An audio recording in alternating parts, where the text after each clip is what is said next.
하나님의 말씀입니다. 하나님의 말씀 신명기 18장 15절입니다. 구약 290페이지입니다.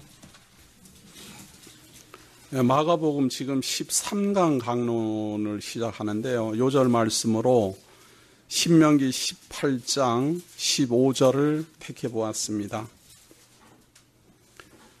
내 하나님 여호와께서 너희 중 내 형제 중에서 나와 같은 선지자 하나를 너를 위하여 일으키시리니 너희는 그를 들을지니라. 이것이 곧 내가 총회의 날에 호렙산에서 너의 하나님 여호와께서 구한 것이라. 곧 내가 말하기를 나로 다시는 나의 하나님 여호와의 음성을 듣지 않게 하시고 다시는 이 큰 불을 보지 않게 하소서. 두렵건대 내가 죽을까 하나이다 하매 여호와께서 내게 이르시되 그들의 말이 옳도다. 내가 그들의 형제 중에 너와 같은 선지자 하나를 그들을 위하여 일으키고 내 말을 그 입에 두리니 내가 그에게 명하는 것을 그가 무리에게 다 고하리라. 무릇 그가 내 이름으로 고하는 내 말을 듣지 아니하는 자는 내게 벌을 받을 것이요 내가 고하라고 명하지 아니한 말을 어떤 선지자가 만일 방자히 내 이름으로 고하든지 다른 신들의 이름으로 말하면 그 선지자는 죽임을 당하리라. 20절까지 길게 봉독해 드렸는데요. 제가 읽어드린 말씀은 그리스도가 오기 무려 1400여 년 전에 하나님께서 모세 선지자를 통해서 백성들에게 약속을 한 겁니다. 모세와 같은 선지자를 백성들 중에서 일으킬 것이다. 왜냐하면 하나님이 직접 나타나면 사람들이 두려워하고 죽을까 봐 두려움에 떨기 때문에 그것을 막기 위해서 형제들 중에서 한 선지자를 세울 것이다 라고 약속을 합니다. 이렇게 약속한 대로 하나님께서는 초대교회를 세울 때요, 베드로가 바로 이 구절을 들어서 증거를 삼습니다. 초대교회가 설립될 때 오순절날 성령이 임하고 초대교회가 설립되기 직전에 베드로가 일어서서 설교를 할 때 예수를 그리스도로 증거할 때 바로 이 내용, 오늘 우리가 봉독해드린 그 내용을 들어서 증거를 하지요. 우리들 중에서 선지자를 세우리라 하시더니 모세와 같은 선지자를 세우셨으니 곧 예수라 하고 증거를 합니다. 그러한 증거 방법을 그대로 제가 따라서 성도님들에게 신명기 내용을 봉독해 드린 바가 있습니다. 그리고 지금 마가복음을 강론 중에 있는데요. 이 마가복음 13강에서 지난주에 예수님이 제자들을 데리고 변화산에 올라갑니다. 그 변화산에 올라갔을 때 모세하고 엘리야가 예수를 증거하지요. 모세는 율법의 대표로 엘리야는 선지자의 대표로 예수 그리스도를 하나님 나라의 주인임을 증거합니다. 이렇게 증거를 했을 때 구름이 와서 저희를 덮고 소리가 나서 하는 말이 이는 내 사랑하는 아들이니 너희는 저의 말을 들으라. 여기까지가 지난주 강론이지요. 이제 마가복음으로 돌아옵니다. 마가복음 9장 7절입니다. 마가복음 9장 7절. 마침 구름이 와서 저희를 덮으며 구름 속에서 소리가 나되 이는 내 사랑하는 아들이니 너희는 저의 말을 들으라 하는지라. 문득 둘러보니 아무도 보이지 아니하고 오직 예수와 자기들 뿐이었더라. 이 유명한 예수 그리스도의 변화된 모습, 이 변화되는 모습은 변화되는 것이 중요한 것이 아니고 모세도 증거하고 엘리야도 증거한다라는 뜻입니다. 무엇으로? 하나님의 아들이요 하나님 나라의 주인이요 하나님이 보내신 선지자 중에 선지자임을 증거하는 내용이 바로 이 변화산 사건입니다. 이걸 통해서 제자들에게 하나님의 나라를 보여주지요. 하나님의 나라의 모습을 보여주고 그 구약의 예언대로 당신이 왔음을 선언합니다. 그리고 가장 중요한 이제 메시아가 왔으니 우리는 그의 말을 들으라. 이 그의 말을 들으라 하는 말이 참 쉬운 말이죠. 참 쉬운 말이고 이걸 어려운 신학적 용어로 말하면은 계시 의존 사색이라 그렇게 말합니다. 하나님이 우리에게 하신 말씀에 의존해서 무엇이든지 생각하라. 성경은 내 말을 들으라. 너무 쉽게 잘 써 있는데 말이죠. 그거를 신학자들이 굉장히 어렵게 계시 의존 사색이라 이렇게 해가지고 이제 막 도로 더 어렵게 만들어 놓은 것이 흠이죠. 그런데 그렇게 말해야 뭔가 권위가 좀 있는 것 같고 뭐 그렇지 않습니까? 학문적 냄새가 나니까 내 말을 들으라 이렇게 말하면 조금 그렇잖아요. 그래서 그걸 조금 이제 수준 있게 이렇게 조감하기 위해서 어려운 말을 씁니다. 계시 의존 사색이라는 말은 인간적 이성이나 상상이나 추측이나 전제나 내가 가지고 있는 어떠한 선입견도 모두 제하여 버리고 오직 하나님의 말씀에 의존해서 생각하라. 그 말입니다. 이것이 쉽지가 않습니다. 사람은 태어나면서부터요, 배우는 게 있습니다. 태어나면서부터 가정교육부터 시작해서 무엇인가를 많이 배웁니다. 본인이 깨달을 수도 있고 본인이 배운 거를 가지고 조금 더 확장해 나갈 수도 있고 다양하게 이루어 나가긴 하더라도 일단은 무엇인가를 많이 배워요. 무엇인가를 많이 배운 그것이 자기의 앞길 혹은 자기를 돌아보는 그 생각, 그 모든 것들이 판단 기준이 되지요. 그 선입견에 의해서 판단합니다. 그러다 보니 그 자기가 배운 것하고 다를 때 아주 혼란스러워하지요. 자기가 모르는 걸 말할 때 힘들어하고 자기가 잘하는 것을 상대방이 못할 때 우습게 여겨지죠. 그것처럼 우리가 다 배운 바가 있습니다. 그러나 그 모든 것들, 모든 배운 바, 그것은 하나님의 말씀 앞에서 일단은 접어야지 된다. 그 말입니다. 내 생각하고 하나님의 생각을 섞어서도 생각하지 말고 좀 내 선입견은 다 버리고 그의 말을 들어라. 그 말이에요. 그의 말을 듣지 아니하면 혹시 심판을 받을까 하노라.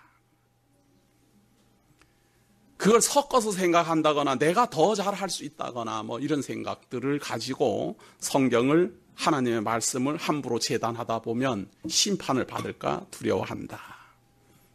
이렇게 말씀하시더니 그 이제 예를 사건으로 보여주는 내용이 나옵니다. 하나 예수님의 말씀을 듣는다, 그리스도의 말씀을 듣는다라는 의미가 무엇인가?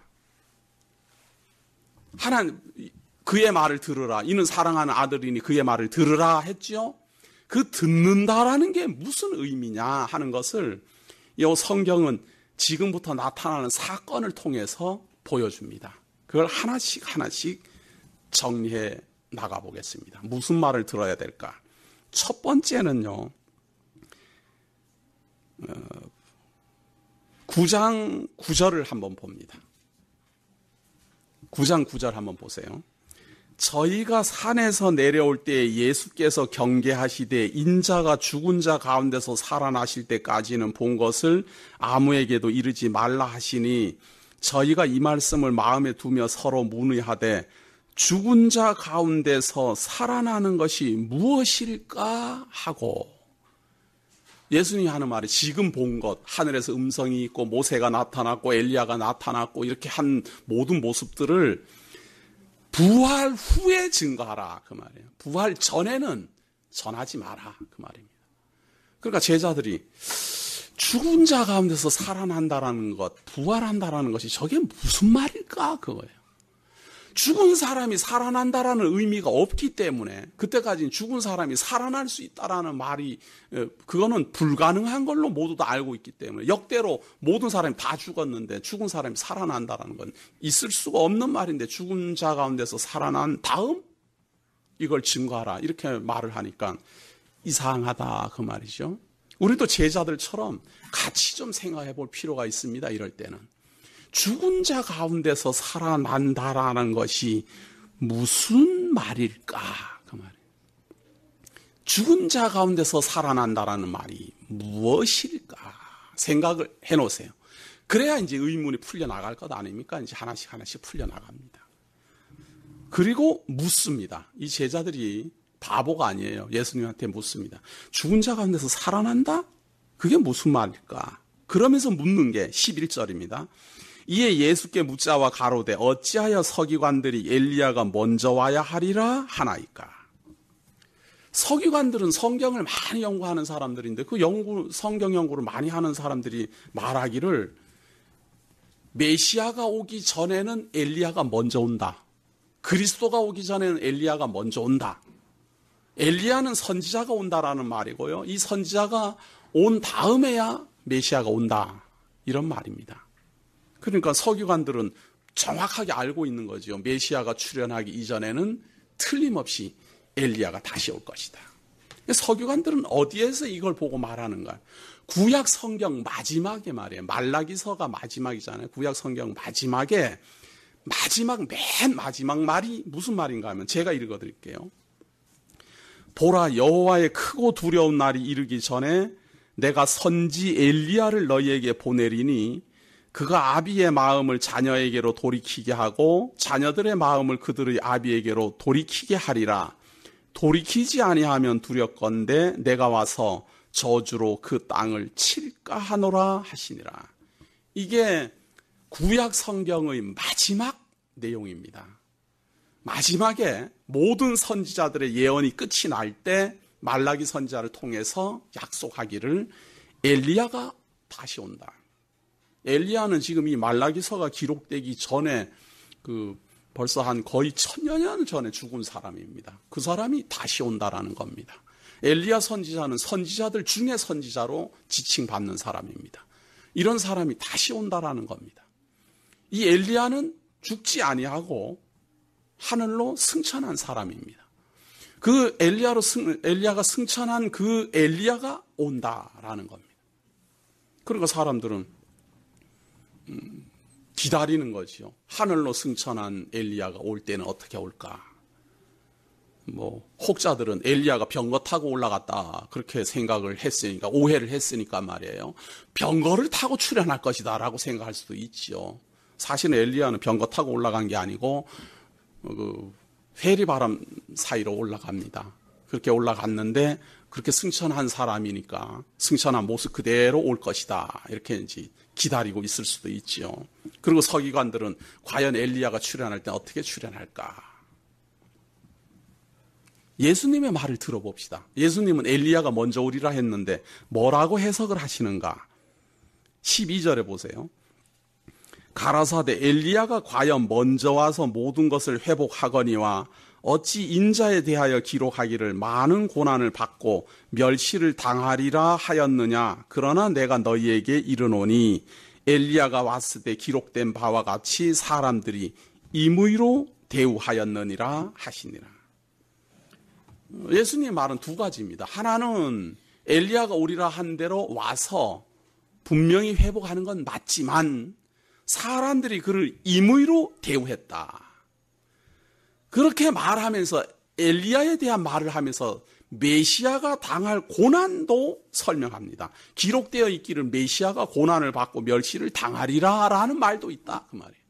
무슨 말인가 하면 엘리야가 오면 만유를 회복하고 메시아를 알려주지만 그 메시아는 고난을 받고 멸시를 당할 것도 기록되어 있다.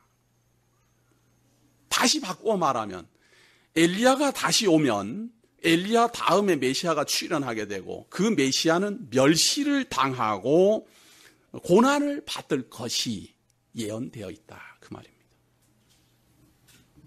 그럼 엘리야는 누구일까? 지금 요 마태복음에는 안 나오지만 말이에요. 예수님은 그 엘리야를 세례 요한으로 해석합니다. 세례 요한이 마지막 선지자의 사명을 띠고 왔어요. 엘리야는 구약의 선지자의 대표고 세례 요한은 구약의 마지막 선지자입니다. 세례 요한을 끝으로 선지자는 하나님이 더 이상 보내지 않습니다. 그래서 엘리야는 모든 선지자의 대표라 칭하고 세례 요한은 그 마지막 선지자라 칭합니다. 그리고 이 세례 요한은 여자가 낳은 자 중에 가장 큰 자로 칭해지는 사람입니다. 그래서 엘리야로 온 사람이 바로 세례 요한임을 증거하지요. 그리고 그 세례 요한은 내 뒤에 오시는 이는 성령으로 세례를 주시니 나는 그의 신들매도 들기도 감당할 수 없다라고 선언합니다.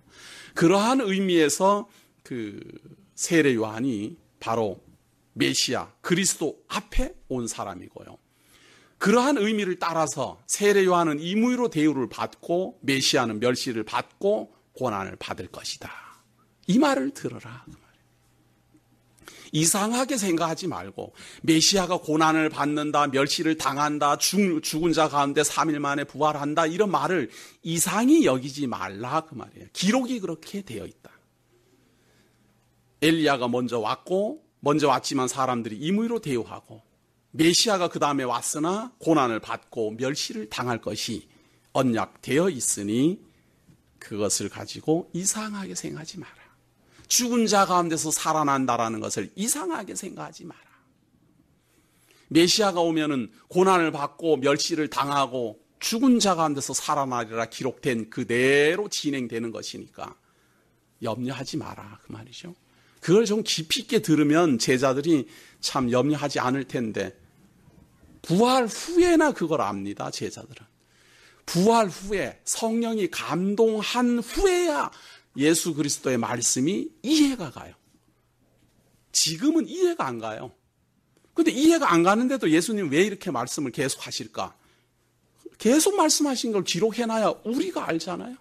제자들도 후에는 알게 되고. 자, 그러면서 이어지는 설명입니다. 14절에 보세요. 저희가 이에 제자들에게 와서 보니 큰 무리가 둘렀고 서기관들이 더불어 변론하더니. 자, 예수 그리스도의 말씀을 들으라 하는 말을 듣고 이제 왔습니다. 무슨 말을 듣습니까?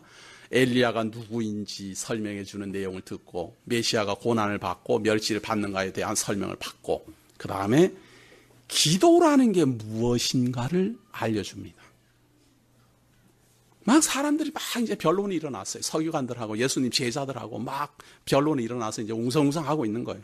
그리고 예수님 나타나니까 이제 사람들이 놀래갖고 예수님께 달려옵니다. 16절에 보세요. 예수께서 물으시되 너희가 무엇을 저희와 변론하느냐? 무리 중에 하나가 대답하되 선생님 벙어리 귀신 들린 내 아들을 선생님께 데려왔나이다.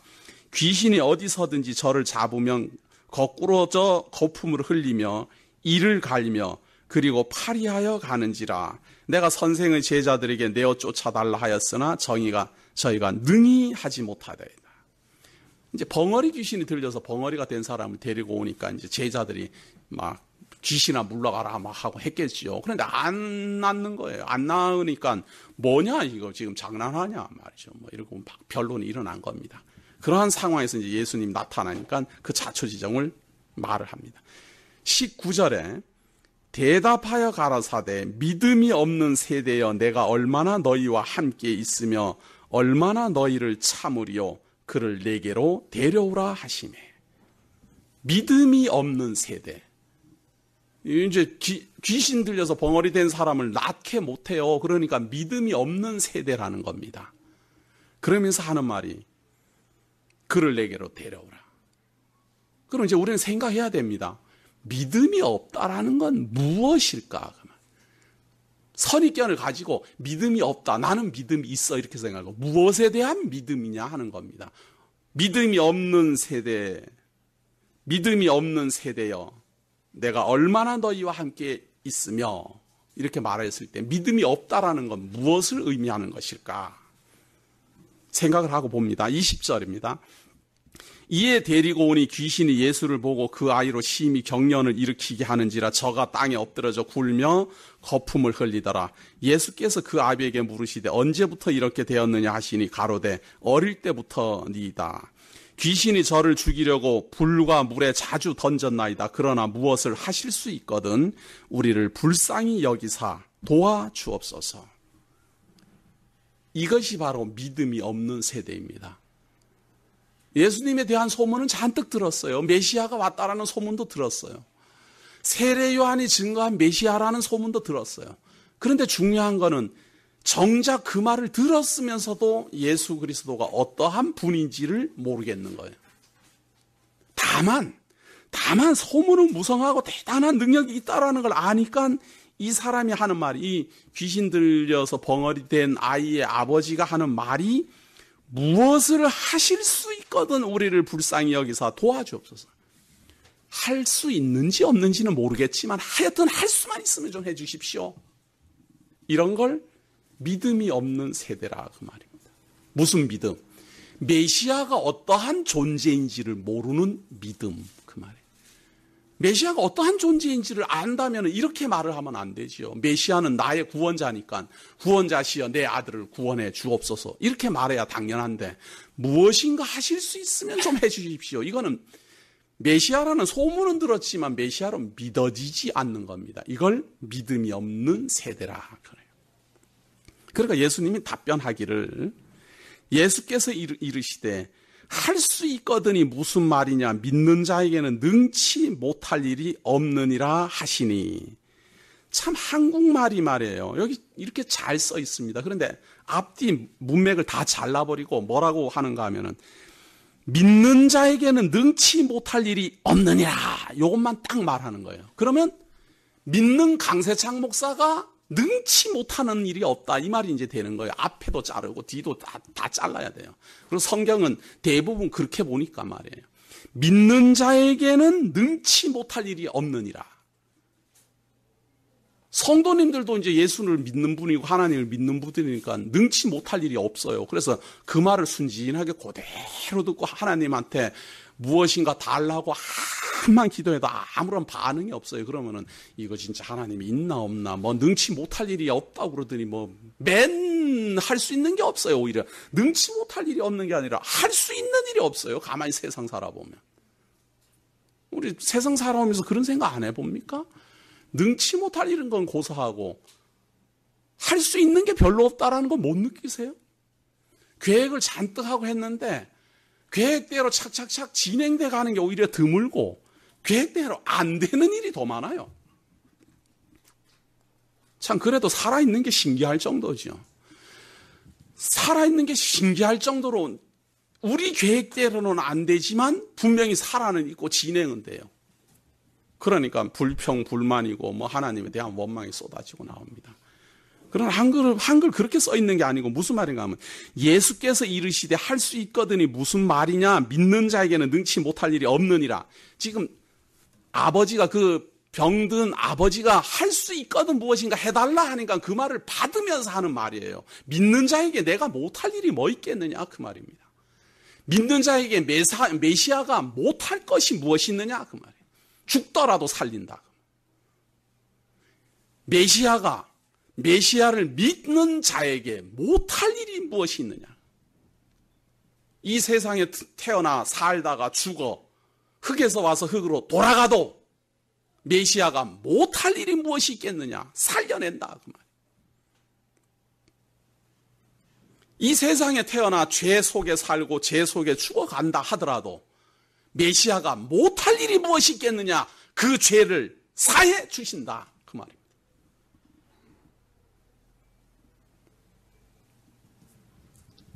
이 세상에 태어나서 무능한 존재로 내 뜻대로 되는 건 아무것도 없어서 거의 실패자처럼 죽어간다 하더라도 메시아가 자기를 믿는 자에게 못할 일이 무엇이 있느냐. 세상에서는 실패하더라도 하나님 나라에서는 성공하게 한다. 이게 메시아입니다. 그걸 단순하게 생각해갖고 오늘 어떤 일, 오늘 내게 일어난 어떤 사건, 요게 되느냐 안 되느냐 이렇게 짧게 보기 때문에 자꾸 원망이 나오는 거지요. 크게 보면 메시아가 나를 위해서 못할 일이 무엇이 있겠습니까?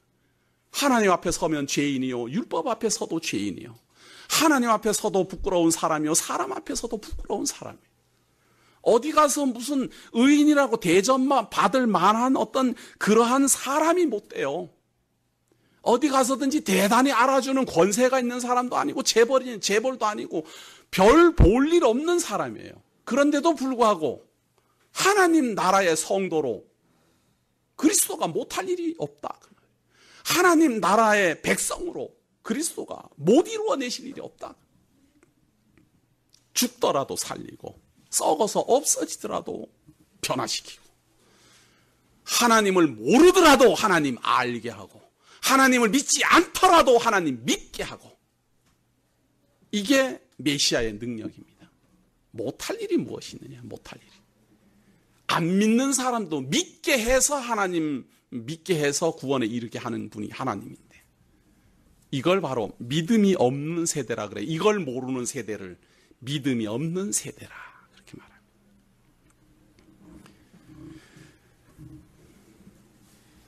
24절입니다. 곧 그 아이의 아비가 소리를 질러 가로되 내가 믿나이다. 나의 믿음 없는 것을 도와주소서 하더라. 내가 예수를 메시아로 믿나이다. 이 아이를 구원해낼 메시아로 내가 믿나이다. 나를 좀 도와주소서. 이제야 바른 말이 나오는 겁니다. 그 말을 들으니까 예수께서 무리에 달려 모이는 것을 보시고 그 더러운 귀신을 꾸짖어 가라사대 벙어리 되고 귀먹은 귀신아, 내가 네게 명하노니 그 아이에게서 나오고 다시 들어가지 말라 하시매, 귀신이 소리를 지르며 아이로 심히 경련을 일으키게 하고 나가니 그 아이가 죽은 것 같이 되어 많은 사람이 말하기를 죽었다 하나 예수께서 그 손을 잡아 일으키시니 이에 서니라. 예수님은 지금 이 아이의 요 병든 귀신 들려 벙어리 된 아이의 아버지하고 말이에요, 대화를 하면서 기다리는 것이 있습니다. 무엇을 기다리는가 하면요, 25절에 그 서두를 보세요. 예수께서 무리에 달려 모이는 것을 보시고, 이게 증거 방법이거든요. 사람의 관심을 확 끌어모으는 겁니다. 사람들의 관심을 확 집중시켜가지고 아이를 고침으로 말미암아 벙어리를 고쳤구나. 그래서 구약에 예언된 대로 벙어리가 말을 하며, 메시아가 오면은 벙어리가 말을 하며 소경이 눈을 뜨며 라고 예언된 대로 메시아가 오셨구나 라고 사람들로 하여금 알게 하려고 관심을 끄는 겁니다. 자꾸 이야기를 해서 시간을 끌면서 사람들이 모여들 때를 기다려요. 그래서 사람들이 확 모여드니까 그때 아이를 딱 고칩니다. 그리고 또 한 번 놀래켜요. 아이가 벌렁 자빠져갖고 죽은 것 같이 돼버렸어요. 그러니까 사람들의 관심이 더욱 증폭될 것 아니에요. 이제 죽었다. 이제 이거 끝났구나. 뭔가 저 예수라는 사람이 어떻게 해갖고는 시딱 자빠지더니 이제 뻐림쩍 하면서 일어나지도 않는 거죠. 저거 죽었구나. 라고 관심이 최대한 증폭된 다음 일어서 걸어라. 이게 메시아 증거 방법입니다. 이게 교육 방법 중에 가장 모범적인 방법이죠.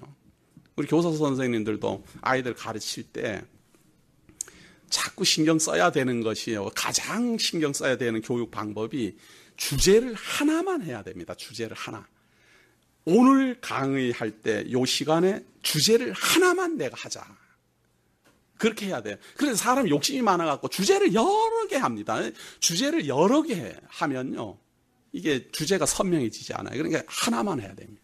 그리고 강조를 할 때 강조를 계속 하면, 처음부터 끝까지 강조를 많이 하면 그냥 강조로 시작해서 강조로 끝나기 때문에 하나도 강조가 안 되죠. 그래서 조용히 있다가 가장 중요한 데면서 이제 강조를 함으로 교육을 하는데, 이 모든 교육 방법들 중에서 가장 좋은 교육 방법이 관심을 집중시키는 겁니다.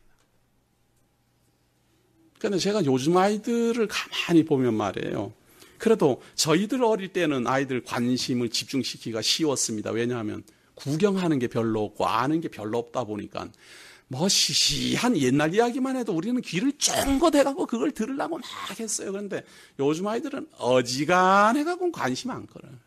그리고 제가 볼 때는 선생님들이 물구나무를 서더라도 계속 핸드폰 갖고 막 이러고 있지 관심이 집중하기 어렵습니다.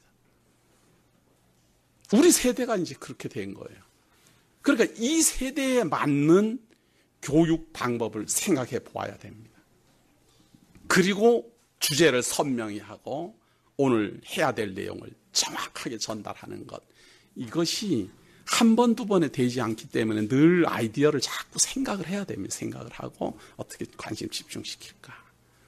예수님은 말을 계속하면서 가르치면서 시간을 끌어서 사람들이 모여들게 하고 그리고 그냥 낫게 하는 게 아니에요. 분명히 그냥 낫게 해도 될 거예요. 예수님은 아무도 모르는 데 가가지고 혼자 조용히 데리고 가고는 일어나라 하면 될 거예요. 그렇게 하면 증거가 안 되잖아요. 증거라는 건 그렇게 하는 게 아니고 알려주는 데 목적이 있으니까 많은 사람들의 관심을 증폭시켜가지고 그리고 죽은 것처럼 넘어지게 해서 사람들의 관심이 최대한 집중됐을 때 일어서게 함으로 당신이 벙어리에 입을 열며 소경의 눈을 뜨게 하며 저는 자로 일어서게 하는 메시아임을 증거합니다. 이 말을 들으라 그 말이에요. 야, 이러한 말을 보면서 믿는 자에게 능치 못할 일이 없는 분이 바로 우리 주 예수 그리스도로구나. 나를 죄 가운데서도 구원해 내실 수 있고 나를 사망의 권세에서도 구원해 내실 수 있으며 사단의 권세에서도 나를 해방 얻게 하시며 이 흙에서 와서 흙으로 돌아갈 존재를 영원히 존재하는 영원한 생명 주시는 메시아로구나 라고 믿어지게 한다. 이 말을 우리가 계속 들어야지 됩니다. 그런데 제자들은 말이에요. 이게 궁금했습니다. 자기네들은 왜 귀신 쫓아내려고 애를 썼는데 왜 예수님은 안 쫓겨났는데 예수님은 딱 한 번만 하니까 귀신이 휙 나가고 벙어리가 입이 딱 열렸느냐. 많은 부흥 강사들이 이걸 흉내를 내지요. 흉내를 내고 그러는데 안 나가지요. 안 나가는 척 할 뿐이지. 안 나가는데 나가는 척 하는데 28절 보세요. 집에 들어가시며 제자들이 종용이 묻자오되 우리는 어찌하여 능히 그 귀신을 쫓아내지 못하였나이까. 이르시되 기도 외에 다른 것으로는 이런 유가 나갈 수 없느니라 하시니라. 이런 내용도 많은 사람들이 오해를 합니다. 기도 외에는 이런 유가 나갈 수 없느니라 하니까 무슨 생각을 하는가 하면 붙잡고 주여 고쳐주시옵소서 주여 귀신아 쫓겨나가라 이렇게 하면은 나갈 걸로 아는 거예요. 왜냐하면 기도라는 선입견이 그렇게 잡혀 있으니까. 무릎 꿇고 눈 감고 기도하든지 아니면 눈 찌르며 기도하든지 무슨 안수를 하면서 기도하든지 기도를 하면 나간다 이렇게 생각을 하는 거예요. 우리들 머릿속에는 기도란 그렇게 선입견으로 자리 잡혀 있기 때문에 그렇습니다. 그럼 기도 외에는 이런 유가 나갈 수 없느니라 했으니까 그럼 귀신 들린 사람 정신병자 붙잡고 기도하면은 정신병 낫습니까? 이 말대로 하면 그렇게 돼야 되잖아요. 기도 외에는 이런 유가 나갈 수 없습니다. 그러니까 우리는 그 사람 붙잡고 기도하면 그럼 정신병 나을 것 같아요? 사도권이 없어서 안 낫는 게 아니라 물론 사도권이 없어서도 안 낫지만 예수님이 지금 여기서 하는 말은 기도 외에 이런 유가 나가지 않는다. 이 말은 메시아, 기도라는 것은요 하나님을 의뢰한다 이런 말입니다. 눈 감고 무릎 꿇고 하나님이여 이렇게 하는 이 자세를 말하는 게 아니라 내가 할 수 없는 것을 하나님이여 해 주시옵소서 하는 게 기도잖아요. 내가 할 수 없는 것을 메시아가 할 수 있다라고 의뢰하는 걸 기도라 그래요. 그러니까 내가 고치려고 용쓰지 말고 내가 고치려고 용쓰지 말고 하나님 앞에 기도함으로 메시아 앞에 의뢰함으로 고쳐진다. 그래서 메시아가 고치게 해야지 내가 용서갖고 고치게 할 수 없다. 근데 내가 아무리 용서도 안 낫고 메시아에게 의뢰해도 안 나오면 어떡합니까? 메시아가 안 고치는 거예요. 그거는 우리가 안 고치는 게 아니라 그리스도가 안 낫게 할 자니까 안 낫게 하는 겁니다. 이걸 아셔야 돼요. 병이 낫는다 하더라도 일시적이잖아요. 병이 나아도 또 병 걸려 죽습니다. 이게 사람의 삶이에요.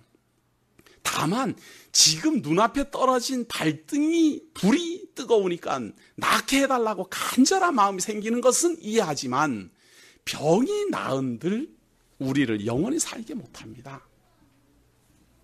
그리스도는요, 제가 전에도 그런 말 했습니다. 메시아가 우리를 보는 시각은 우리하고 전혀 달라요. 강세창 목사가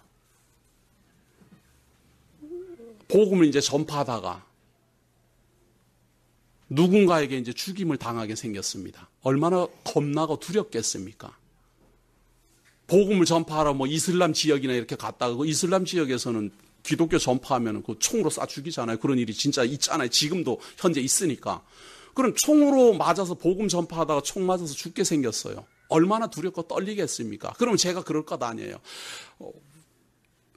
이 위험한 자리에서 저를 구해달라고 제가 의뢰를 할 것 아닙니까? 메시아여 나를 구해 주옵소서. 하나님이여 나를 구해 주옵소서. 나를 이 어려운 가운데서 나를 벗어나게 해 주시옵소서. 저를 벗어나게 해주면 제가 죽을 때까지 복음을 전파하며 뭐 별의별 말을 다 하면서 기도를 할 것 아니에요.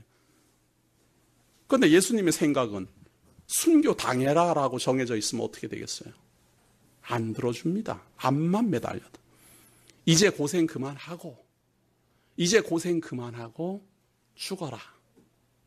우리는 죽어라 그러면 기절초풍할 말이지만 메시아는 죽어도 살린다 그 말이에요. 죽어도 괜찮다. 죽어서 흙으로 돌아가도 괜찮다 그 말. 내가 구원한다. 그렇기 때문에 의뢰라는 것은요, 맡긴다라는 의미는 무조건 의뢰만 하면 이루어진다가 아니라 죽든지 살든지 주의 뜻대로 하옵소서. 이걸 의뢰라고 그러는 거예요. 그런데 우리는 또 의뢰라는 것도 어떻게 생각하는가 하면 구해 주시옵소서 하고 의뢰했으니까 구해 줄 거다 이렇게 이제 보잖아요. 그것은 의뢰가 아니에요. 나를 살리든지 죽이든지 주의 뜻대로 하옵소서. 겟세마네 동산의 예수 그리스도의 기도가 바로 그러한 기도입니다. 의뢰라는 것은 이 아이를 살리든지 살리지 않든지 주의 뜻대로 하옵소서. 그래서 그리스도가 낫게 하실 자면 낫게 하고 낫게 하시지 않을 자면 안 낫게 하고.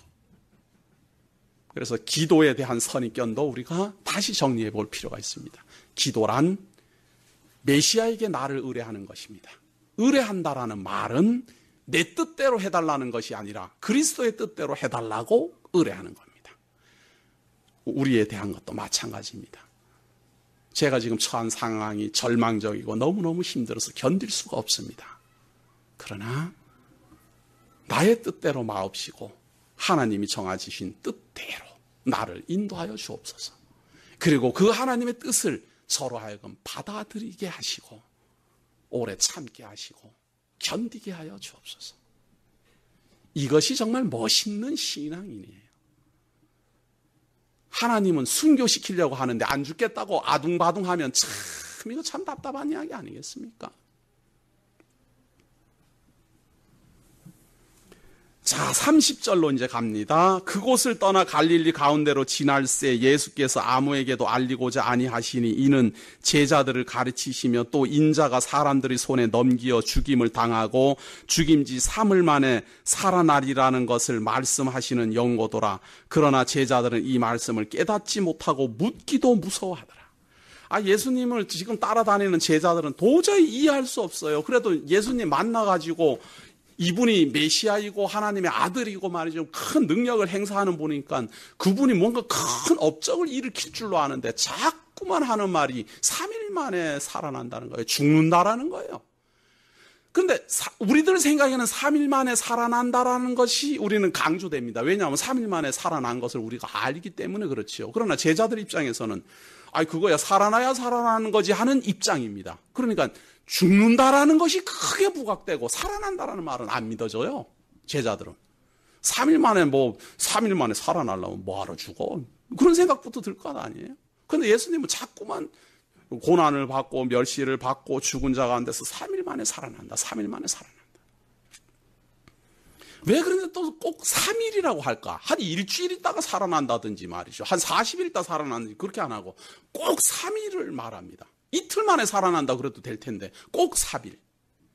이 3일이라는 말은요, 의미가 그 3일의 그 기간이 완전히 바뀌는 기간이에요. 그러니까 하나님 꼭 하실 때 몸을 정결케 하라 이러면 그 기간이 3일입니다. 3일 동안 내 몸을 정결케 한 후 하나님 앞에 나오라.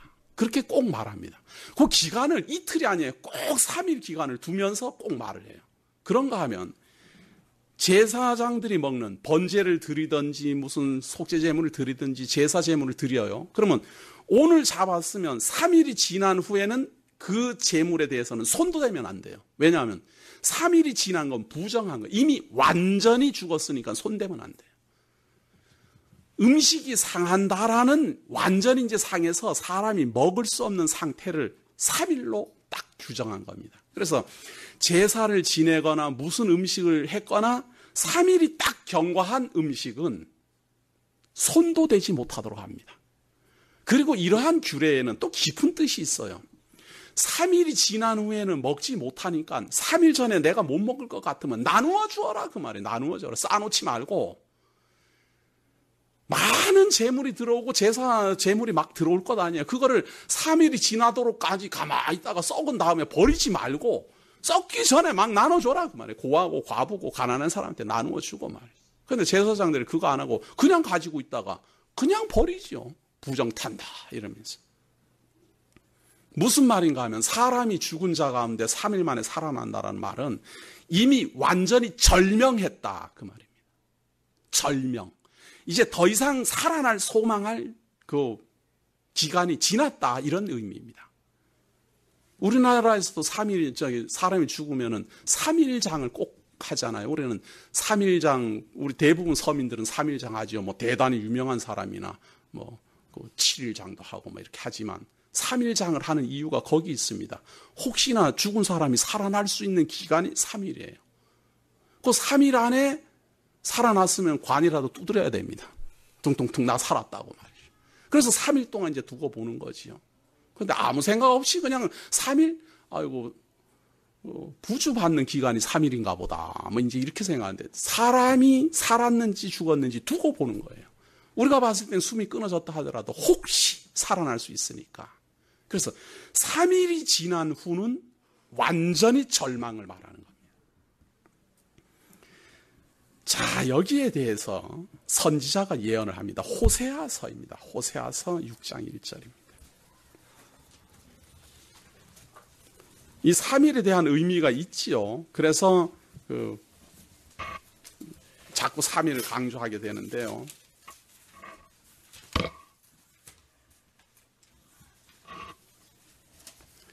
호세아서 6장 1절입니다.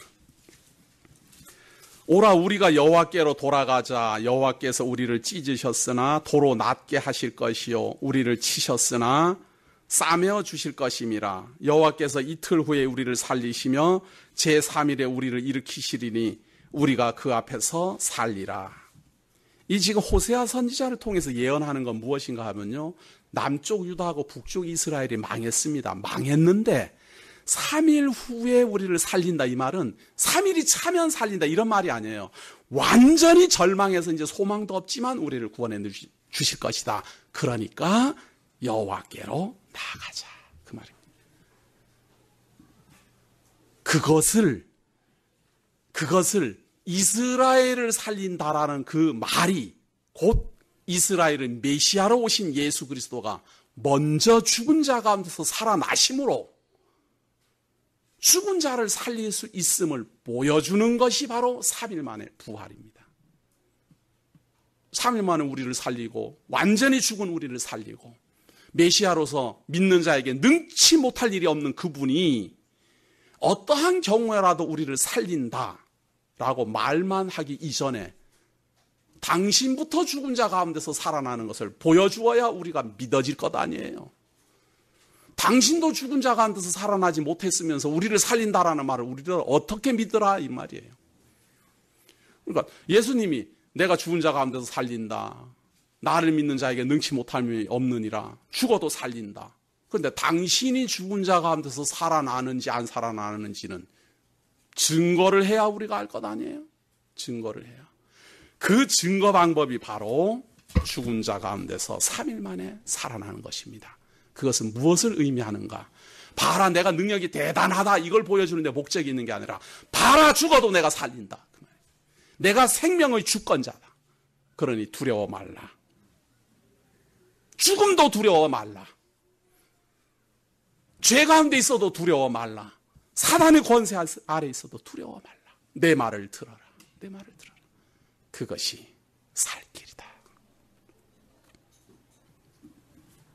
오늘 13강 가만히 생각해 보시면 의미심장한 하늘로부터 주시는 이 하나님의 음성을 따라 우리 주 예수 그리스도가 예수 그리스도의 말을 들어라 하는 말에 대해서 깊이 생각해 보아야 됩니다. 그분의 말을 듣는 사람, 그 말씀이 심령 골수를 쪼개는 사람, 그 말씀이 살았고 생명력이 있어 우리를 중생하여 거듭나게 하는 모든 사람들에게 메시아는 능치 못함이 없습니다.